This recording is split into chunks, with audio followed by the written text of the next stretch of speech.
This one starts with a tricky request. Install YouTube DL using two sudo commands. But there isn't actually a repo here to run. So the whole job becomes validating the environment and seeing what really works. I first confirm the browser context around the reference site. What's interesting is that the existing page is already on TryMyRepo's How It Works screen.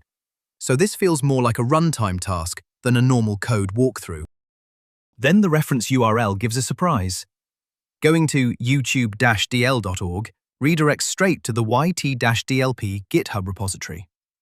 That's a strong hint the original direct download path may not be the right modern install path anymore. I package the user's exact command sequence into a task, and I also notice a typo immediately.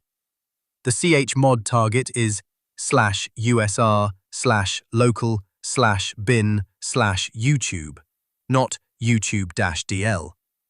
That second command can't succeed as written. The actual run confirms 3 failures in a row. First, sudo isn't installed in this environment.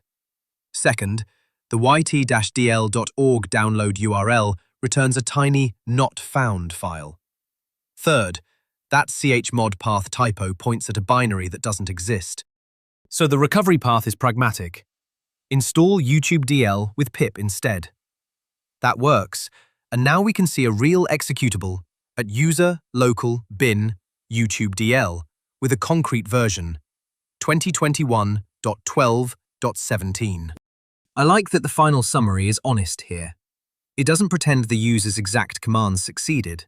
It shows why they failed, what was corrected, and which result is actually usable in this machine. Final payoff.